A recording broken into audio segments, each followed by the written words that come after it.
بسم اللہ الرحمن الرحیم۔ مرد کو بہت حوصلے سے اس صورتحال کو سنبھالنا چاہیے۔ احادیث میں سیدنا ابراہیم علیہ السلام کی زوجہ سیدہ سارہ علیہ السلام کا قصہ موجود ہے۔ وہ حوا علیہ السلام کے بعد کائنات کی سب سے زیادہ خوبصورت عورت تھی۔ احادیث سے یہ اشارہ ملتا ہے کہ حوا علیہ السلام ابتدائے انسانیت سے لے کر قیامت تک پیدا ہونے والی تمام عورتوں میں خوبصورت تھیں۔ اب ابلیس لگا اپنے وسوسے شروع کرنے۔ آدم اور حوا علیہ السلام دونوں اللہ کے حکم سے جنت میں تھے کہ شیطان نے انہیں پھسلانے کی کوشش شروع کر دی۔ اللہ تعالیٰ فرماتے ہیں، اور ہم نے کہہ دیا اے آدم تم اور تمہاری بیوی جنت میں رہو اور جہاں سے چاہو با فراغت کھاؤ۔ جنت بھی کیسی؟ اللہ فرماتے ہیں، وہ جنت کہ جس کی چوڑائی ہی آسمانوں اور زمین کے برابر ہے۔ سو اس جنت میں سے جو چاہو سو کھاؤ، کچھ بھی منع نہیں سوائے ایک درخت کے، چنانچہ ارشاد ہوا، اور ہم نے کہا اے آدم تم اور تمہاری بیوی جنت میں رہو، پھر جس جگہ سے چاہو با فراغت کھاؤ اور اس درخت کے پاس مت جاؤ ورنہ ظالموں میں سے ہو جاؤ گے۔ ایک اور جگہ فرمایا، اور جب ہم نے فرشتوں سے کہا کہ آدم کو سجدہ کرو تو ابلیس کے سوا سب نے سجدہ کیا۔ ابلیس نے انکار کیا تو ہم نے کہا اے آدم یہ تیرا اور تیری بیوی کا دشمن ہے، خیال رکھنا ایسا نہ ہو کہ وہ تم دونوں کو جنت سے نکلوا دے اور تو مصیبت میں پڑ جائے۔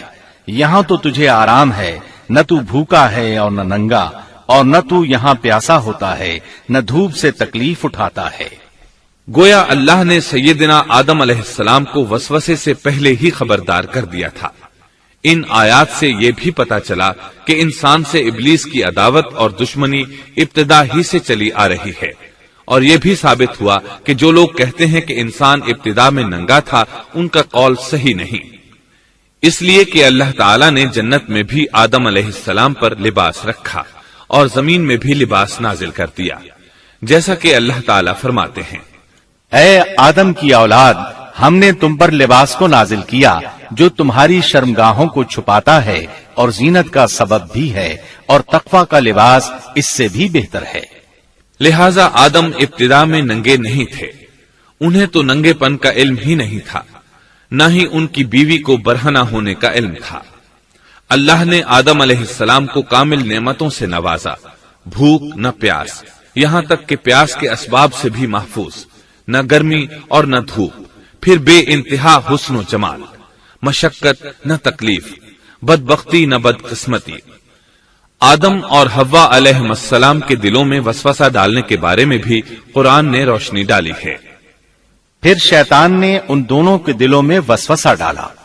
یہ وسوسہ اس نے ان دونوں کو طمع دلانے کی صورت میں پورا کیا، اور یہ طمع دلائی کہ اس درخت کو کھانے سے ہمیشگی اور بقا ملتی ہے اور کبھی نہ ختم ہونے والی بادشاہت حاصل ہوتی ہے، اور اس وسوسے کا مقصد یہ تھا تاکہ ان کا پردہ بدن جو ایک دوسرے سے پوشیدہ تھا دونوں کے روبرو بے پردہ کر دے۔ ان کی شرمگاہوں کو ننگا کرنے کے لیے اس نے ایسا کیا۔ وہ دونوں کپڑے میں ملبوس تھے، ستر ڈھانپ رکھا تھا۔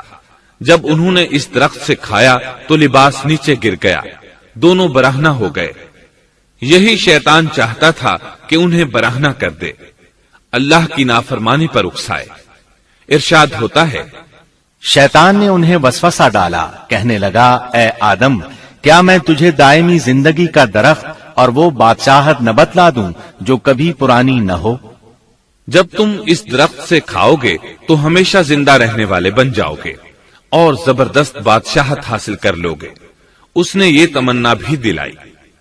تمہارے رب نے تم دونوں کو اس درخت سے اس لیے منع کیا ہے کہ تم دونوں فرشتے نہ بن جاؤ یا ہمیشہ زندہ رہنے والے نہ بن جاؤ۔ یعنی تم اس درخت سے کھا لو گے تو فرشتے بن جاؤ گے اور ہمیشہ قائم دائم رہو گے۔ پھر وہ وسوسہ ڈالتے ہوئے جھوٹی قسمیں کھانے لگا، جیسا کہ ارشاد ہوتا ہے، اور ان دونوں کے روبرو قسمیں کھانے لگا کہ یقین آ جائے میں آپ کا خیر خواہ ہوں۔ اللہ کی قسم کھانے لگا، اور اس وقت سے جھوٹی قسموں کی ابتدا ہوئی۔ اس نے ان دونوں کو فریب دے کر بہکا لیا، جیسا کہ فرمایا فَدَلَّاهُمَا بِغُرُورٍ، یعنی دھوکے سے انہیں پھسلایا، حالانکہ انہیں کسی چیز کی کمی نہیں تھی۔ بھلا وہاں کیا محتاجی ہو سکتی تھی؟ جنت میں سکون سے زندگی بسر کر رہے تھے، جنت سے بڑھ کر کیا چاہیے؟ ہمیشہ کے لیے جنت مل چکی تھی۔ اللہ تعالیٰ فرماتے ہیں، ان دونوں نے جب درخت کو چکھا، دونوں کا پردہ بدن ایک دوسرے کے روبرو کھل گیا، دونوں اپنے بدنوں پر درختوں کے پتے جوڑ جوڑ کر رکھنے لگے۔ کپڑے اترنے پر دونوں کو حیا آئی، اس لیے کہ انسان کی فطرت میں برہنہ ہونے کی ناپسندیدگی شامل ہے۔ برہنہ ہو گئے تو کوئی لباس نہیں تھا، اس لیے درختوں کے پتے جوڑ کر جسم ڈھانپنے لگے۔ حدیث میں آیا ہے، آدم بھاگنے لگے تو اللہ نے پکارا، آدم مجھ سے بھاگتے ہو؟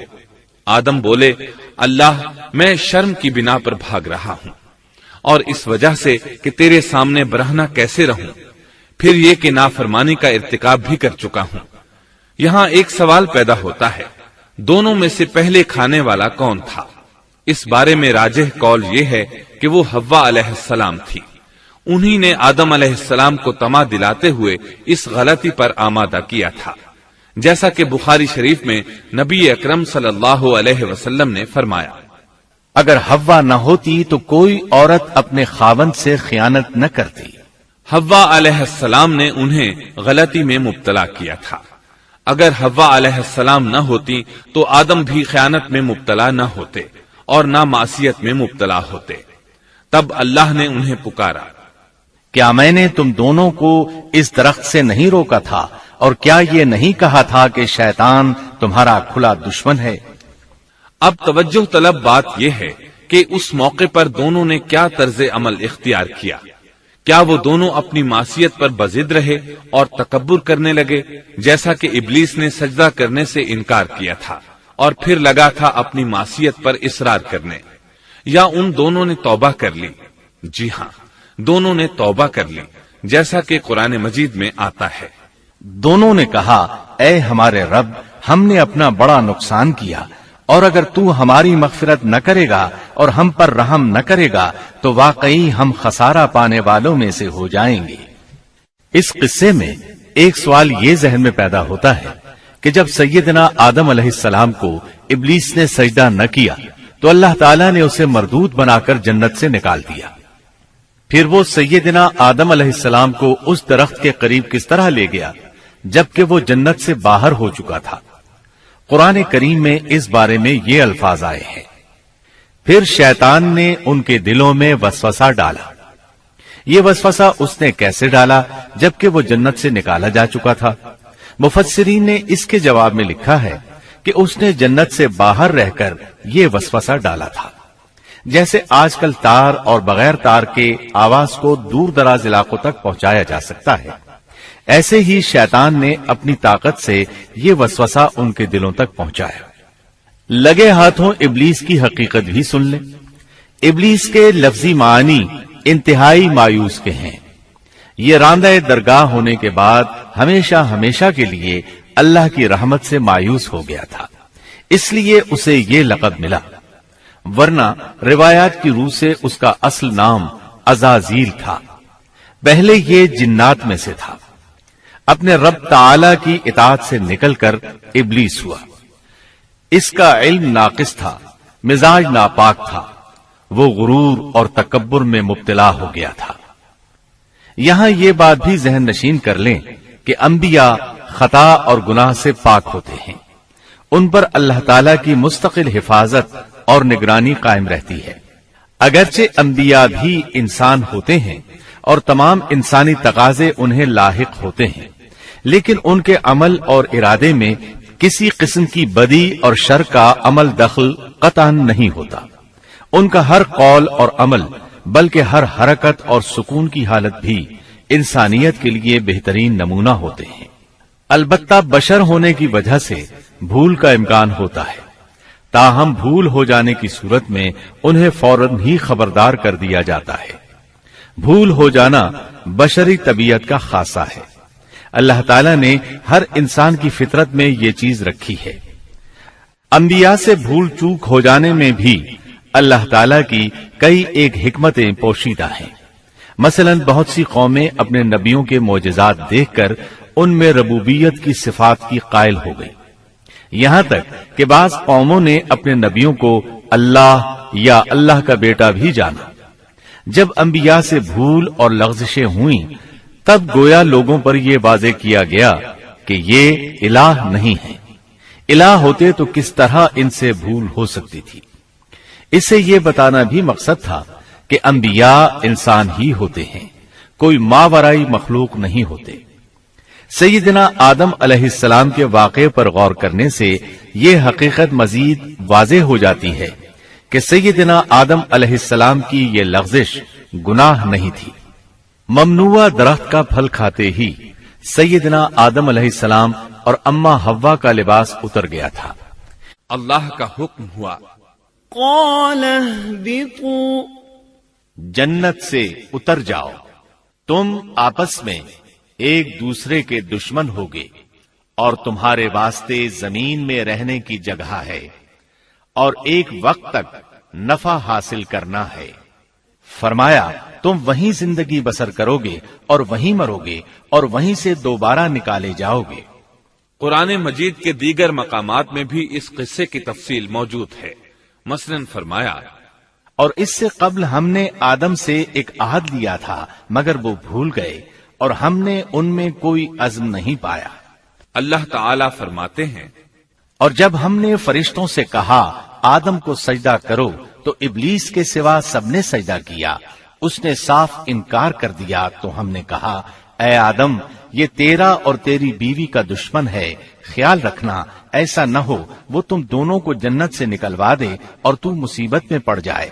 یہاں تو تجھے یہ آرام ہے کہ نہ تو بھوکا ہوتا ہے اور نہ ننگا، اور نہ تو یہاں پیاسا ہوتا ہے اور نہ دھوپ سے تکلیف اٹھاتا ہے۔ لیکن شیطان نے اسے وسوسے میں ڈال دیا، کہنے لگا میں آپ کو دائمی زندگی کے درخت اور وہ بادشاہت بتلاؤں جو کبھی پرانی نہ ہو۔ چنانچہ ان دونوں نے اس درخت سے کھایا، پس ان کے ستر کھل گئے اور وہ بہشت کے پتے اپنے اوپر چپکانے لگے۔ آدم نے اپنے رب کی نافرمانی کی، پس بہک گیا۔ پھر اس کے رب نے نوازا، اس کی طرف توجہ فرمائی اور اس کی رہنمائی کی۔ حکم ہوا تم دونوں یہاں سے اتر جاؤ، تم آپس میں ایک دوسرے کے دشمن ہو۔ اب تمہارے پاس جب کبھی میری طرف سے ہدایت پہنچے تو جو میری ہدایت کی پیروی کرے نہ تو وہ بہکے گا نہ تکلیف میں پڑے گا، ہاں جو میری یاد سے روگردانی کرے گا اس کی زندگی تنگی میں رہے گی اور بروز قیامت ہم اسے اندھا کر کے اٹھائیں گے۔ آدم علیہ السلام زمین پر اترے اور اپنے رب سے توبہ کے کلمات سیکھ لیے۔ وہ کلمات یہ ہیں، ربنا ظلمنا أنفسنا وإن لم تغفر لنا وترحمنا لنكونن من الخاسرين۔ اے ہمارے رب، ہم نے اپنا نقصان کیا اور اگر تو نے ہم پر مغفرت و رحمت نہ فرمائی تو ہم خسارہ اٹھانے والوں میں سے ہو جائیں گے۔ آدم علیہ السلام زمین پر اترے اور ان کے ساتھ حوا علیہ السلام بھی اتری اور ان کے ساتھ ہی ابلیس کو بھی اتارا گیا۔ یہ کس جگہ پر اترے اس بارے میں اختلاف پایا جاتا ہے، لیکن ابن عباس رضی اللہ عنہ کی بات راجح محسوس ہوتی ہے کہ آدم علیہ السلام کو ہند میں اور حوا علیہ السلام کو جدے میں اتارا گیا۔ جب آدم علیہ السلام اتر آئے تو حوا علیہ السلام کی تلاش شروع کر دی، زمین میں ان کی تلاش میں سرگرداں ہوئے۔ آخر کار میدان عرفات میں دونوں کی ملاقات ہو گئی۔ چونکہ میدان عرفات میں دونوں نے ایک دوسرے کی معرفت حاصل کی تھی اور ان کا آپس میں تعارف ہوا تھا، لہٰذا اسی مناسبت سے اس میدان کا نام عرفات مشہور ہو گیا۔ اللہ تعالیٰ نے زمین کے اندر انسانوں کو پھیلانا شروع کیا اور زمین کو مردوں اور عورتوں سے آباد کر دیا۔ امام طبری رحمت اللہ علیہ بیان کرتے ہیں کہ حوا علیہ السلام نے آدم علیہ السلام کے لیے 20 ولادتوں میں 40 بچوں کو جنم دیا۔ ہر بار 2 بچوں کو جنم دیتی تھی، ایک لڑکا ہوتا ایک لڑکی۔ سب سے پہلا جوڑا قابیل اور اس کی بہن قمیم کا تھا۔ پھر انسانوں کی افزائش شروع ہوئی، آبادی میں اضافہ ہونے لگا۔ اللہ نے آدم علیہ السلام ہی کو ان کا نبی متعین کر دیا، وہ انہیں دین سکھاتے رہے۔ اس وقت تمام لوگ موحد تھے، خالص توحید کو اپنانے والے تھے، یعنی کان الناس امۃ واحدہ، تمام لوگ ایک ہی امت کے تھے، ان میں شرک کا شائبہ بھی نہ تھا۔ ابن جریر اور ابن کثیر رحمہم اللہ نے ابو موسیٰ اشعری رضی اللہ عنہ کی روایت بیان کی ہے، اللہ نے جب آدم علیہ السلام کو جنت سے زمین پر اتارا تو انہیں ہر چیز کی کاریگری اور صنعت کا علم تھا۔ جب وہ اترے تو عالم بھی تھے، لباس میں ملبوس بھی تھے، کام کاج کے تمام طریقوں سے باخبر بھی تھے، لوہے، آگ، لکڑی اور کپڑے کے استعمال سے بھی بخوبی واقف تھے۔ ہمارے برعکس وہ ان کاموں کو اپنی ابتدا ہی سے جان چکے تھے، کیونکہ ہم سب لوگوں کا حال یہ ہے کہ جب تک سکھایا نہ جائے ہمیں کچھ نہیں آتا۔ آج کے دور میں بعض افریقی قبائل کے افراد وحشیانہ اور غیر مہذب زندگی گزارتے ہیں۔ علماء کا کہنا ہے کہ یہ لوگ زمین پر رہنے والوں میں سے گمراہ ترین انسان ہیں۔ انہوں نے بہترین زندگی ضائع کر دی اور گھٹیا زندگی کو پسند کیا۔ تہذیب و تمدن کا آغاز چونکہ ابتدائے آفرینش سے ہے، اس لیے ہر انسان کی فطرت میں تہذیب کی سوجھ بوجھ موجود ہے۔ بہرحال آدم علیہ السلام کے بعد انسانی مخلوق کی تعداد روز بروز بڑھتی چلی گئی اور انسانی کمزوریوں کی بنا پر گناہ شروع ہو گئے۔ زمین پر سب سے پہلے ہونے والی معصیت قابیل کے ہاتھوں اپنے بھائی حابیل کے قتل کی صورت میں سامنے آئی۔ اللہ تعالیٰ نے قرآن مجید میں قابیل اور اس کے بھائی حابیل کا قصہ بیان کیا ہے۔ قابیل قرخت اور درشت طبیعت کا مالک تھا، جبکہ اس کا بھائی حابیل رحم دل اور نرم طبیعت تھا۔ قابیل کھیتی باڑی کرتا تھا اور حابیل مویشی چراتا تھا۔ حابیل کے نرم دل ہونے کی ایک وجہ اس کا بکریاں چرانا تھا، کیونکہ ایک چرواہا اپنی بکری کو بھوکا دیکھ کر اسے چارہ کھلائے بغیر نہیں رہتا، نہیں وہ کسی بکری کو پیاسا دیکھ کر اسے بھول جاتا ہے۔ اپنے جانور پر اس کی طاقت سے زیادہ بوجھ بھی نہیں لادتا۔ بنی نوع انسان کی تعداد میں اضافے کے لیے اس وقت ایسا قانون تھا جو اب حرام ہے، اور وہ ہے بہن کے ساتھ نکاح۔ چونکہ اس وقت کے سب لوگ آدم علیہ السلام کی حقیقی اولاد تھے اور آپس میں بہن بھائی تھے، اس لیے اس وقت کی شریعت کی روح سے قابیل اپنے ساتھ جڑواں پیدا ہونے والی بہن کے سوا کسی دوسری بہن سے شادی کر سکتا تھا، اور اسی طرح حابیل اپنے ساتھ جڑواں پیدا ہونے والی بہن کے علاوہ کسی دوسری بہن سے شادی کر سکتا تھا۔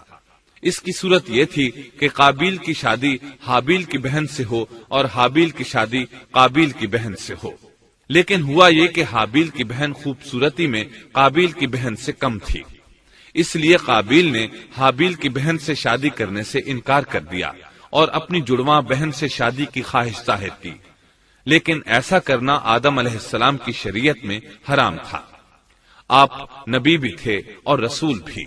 رسول اور نبی میں فرق یہ ہے کہ رسول پر شریعت اور احکام نازل ہوتے ہیں، لیکن نبی پر شریعت نازل نہیں ہوتی، البتہ اس کی طرف وحی نازل ہوتی ہے اور معجزات عطا کیے جاتے ہیں، جبکہ شریعت صرف رسولوں ہی پر نازل کی جاتی ہے۔ آدم علیہ السلام بھی چونکہ رسول تھے، اس لیے ان کی شریعت میں یہ قانون تھا کہ کوئی شخص اپنے ساتھ جڑواں پیدا ہونے والی بہن کے ساتھ شادی نہیں کر سکتا۔ قابیل اس شرعی حکم کی وجہ سے غضبناک ہو گیا، اس نے تعجب کا اظہار کرتے ہوئے اس قانون کو ماننے سے انکار کر دیا۔ آدم علیہ السلام نے ان دونوں کے درمیان فیصلہ کرتے ہوئے انہیں حکم دیا کہ دونوں اللہ کے حضور ایک ہدیہ پیش کریں۔ ہدیہ اس جانور کو کہتے ہیں جسے اللہ کے نام پر ذبح کر کے فقراء میں تقسیم کر دیا جائے۔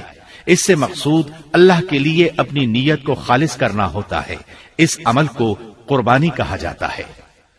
آدم علیہ السلام کے زمانے میں قربانی کا جو قانون تھا اس کے قبول ہونے کی نشانی طے تھی، اور وہ یہ کہ آسمان سے ایک آگ نمودار ہوتی اور اس قربانی کو جلا دیتی۔ اس کا مطلب تھا قربانی قبول ہو چکی ہے، اور اگر آگ قربانی کو نہ جلاتی تو سمجھ لیا جاتا کہ قربانی قبول نہیں ہوئی۔ آخر قربانی کا دن آ پہنچا۔ حابیل نے اپنے مویشیوں میں سے ایک بہترین جانور لیا اور قربان گاہ میں لا کر اللہ کے حضور پیش کر دیا۔ دوسری طرف قابیل نے اپنی کھیتی کے غلے میں سے ردی قسم کا غلہ قربانی کے لیے پیش کیا۔